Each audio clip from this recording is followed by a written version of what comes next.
Cordoba, স্পেনের একটা শহরের নাম কর্ডোবা। এই কর্ডোবাকে আরবিতে বলে কুরতুবি। উনি এই কর্ডোবার লোক। মনসুর দুর্গে ওনাকে জেলখানার ভিতরে ঢুকিয়েছে জালিম শাসক। যুগে যুগে জেলখানায় আলেমদেরকে ঢুকানোর এই সুন্নাত আছে না নাই? জোরে বলেন। আপনি হক কথা বললেই আপনার জেলখানায় ঢুকতে হবে। আপনি মাটি নিচের কথা বলেন, আপনি জান্নাতের কথা বলেন, আপনি জাহান্নামের কথা বলেন, আপনি ওলিয়া উলিয়াদের কারামতের কথা বলেন, কেউ আপনারে ধমক দিব না, রক্ত চক্ষুও দেখাবো না, জেল জরিমানার তো প্রশ্নই আসে না। চিল্লা এখন ঠিক কিনা? ইমাম কুরতুবীকে জেলে ঢুকানো হলো। যুগে যুগে হক বাতিলের দ্বন্দ্ব থাকবে, চিরন্তন ঢুকানো হলো। উনি ছিলেন শক্তিশালী। উনি জেলখানার প্রাচীর ভেঙে আল্লাহর নামে বাঁচার জন্য দিলেন দৌড়। জালিম শাসক সেনাবাহিনী পাঠিয়েছে, ধরো ক্যাচ হিম।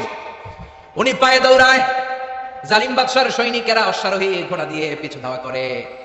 সাইয়েদনা ইমাম কুরতুবী দৌড়াতে দৌড়াতে আর পারে না।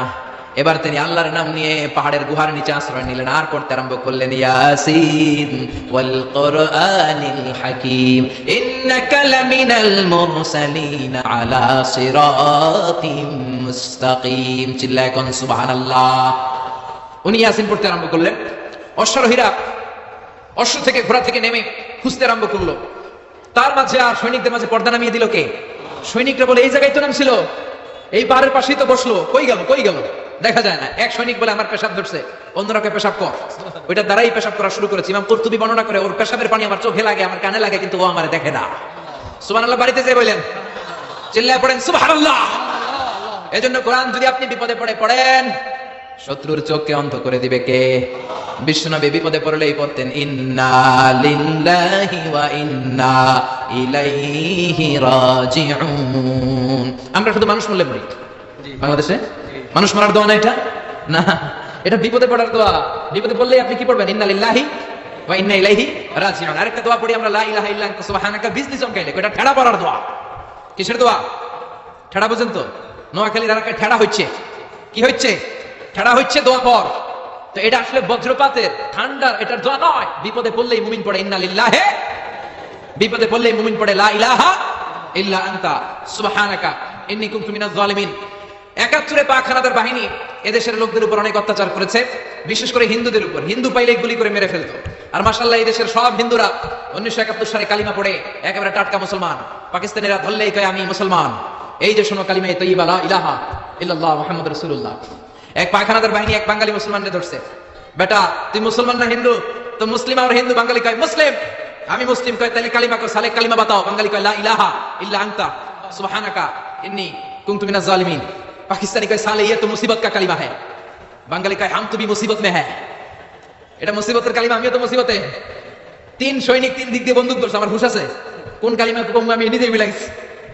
এজন্য বিপদে পড়লে আমরা একজনকে ডাকবো, তিনি কে? বিপদে পড়লে সূরা ইয়াসিন পড়বেন। কিন্তু সূরা ইয়াসিন না পড়তে পারলে ডাকাতরা ঠিকই সাইজ করে দিবে। জোরে কোন ঠিক কিনা? ওই কোরআন আজও আছে না নাই? এই কোরআনকে ভালোবাসেন তো? ভাল লাগে? এই কোরআনের মায়া লাগে? লাগে লাগে লাগে। পৃথিবীতে যেই বইটা সবচেয়ে বেশি বিক্রি হয়েছে বইটার নাম কি? জোরে বলেন। The best seller book ever in the world, কোরআনে মাজিদ সবচেয়ে বেশি বিক্রি হয়েছে। ছাপাখানায় যে বইটা সবচেয়ে বেশি ছাপানো হয়েছে পৃথিবীতে, বইটার নাম? যেই বইটা সবচেয়ে বেশি বিনামূল্যে বিতরণ হয়েছে, বইটার নাম? আর যেই বইটার বিরুদ্ধে সবচেয়ে বেশি মন্দ কথা বলা হয়েছে, সেই বইটার নামও আল কোরআন। গোটা বিশ্বে আপনি অবাক হবেন, হাফেজে কোরআনের সংখ্যা ৭০ লাখেরও বেশি। আর আমার দেশের হাফেজে কোরআন বিশ্ব সেরা। হাফেজ জাকারিয়া, হাফেজ তারিক, নাজমুস সাকিব, ফজলে রাব্বি আদেল, এরা ইন্টারন্যাশনাল কোন কম্পিটিশনে বসলে কোন বিচারক এদেরকে প্রশ্ন করে আটকাতে পারে না। আগে বাংলাদেশকে চিনতো আমাদের পোশাকের কারণে, চিনতো আমাদের সেনাবাহিনীর কারণে, চিনতো আমাদের ২১শে ফেব্রুয়ারির কারণে, চিনতো আমাদের টঙ্গীর ইস্তেমার কারণে। এখন বাংলাদেশে চিনে আমাদের নাজমুস সাকিব, আমাদের হাফেজ জাকারিয়ার কারণে। চিল্লা এখন ঠিক কিনা? আমাদের ক্রিকেটাররা যখন ইন্ডিয়াকে হারিয়ে দেয়, অস্ট্রেলিয়াকে হারিয়ে দেয়, আমাদের প্রিয় প্রধানমন্ত্রী শেখ হাসিনা এয়ারপোর্টে চলে যায় রেড কার্পেট রিসেপশন দেওয়ার জন্য, ঠিক কিনা? মাশরাফিকে লাল গালিচা সংবর্ধনা দেয়। আর টাকা আর পয়সা বাণিজ্য তো আছেই। কেন দেয়? কারণ তারা বিশ্ব দরবারে বাংলাদেশের সম্মানকে উজ্জ্বল করেছে। আমি বিনয়ের সাথে প্রধানমন্ত্রীর কাছে প্রশ্ন রাখতে চাই, আমাদের ক্রিকেটাররা বিশ্ব দরবারে বাংলাদেশকে উঠালো, আমার হাফেজ নাজমুস সাকিব জাকারিয়া আন্তর্জাতিক কম্পিটিশনে ফার্স্ট হয়ে বাংলাদেশের সম্মানকে বিশ্ব দরবারে উঠায় নাই? আপনি ক্রিকেটারদের জন্য রেড কার্পেট রিসেপশন দেন, লাল গালিচার সংবর্ধনা দেন, ভালো কথা। আপনি নাজমুস সাকিবকে লাল গালিচার সংবর্ধনা না দেন, একটা লাল গোলাপও তো দিতে পারতেন, একটা ধন্যবাদ তো দিতে পারতেন, সাবাস বলতে পারতেন। ওর পিঠের মধ্যে একটা চাপড় দিয়ে বলতেন, বাবা তোর মতো হাফেজ আমি আমার প্রতি জেলায় জেলায় চাই।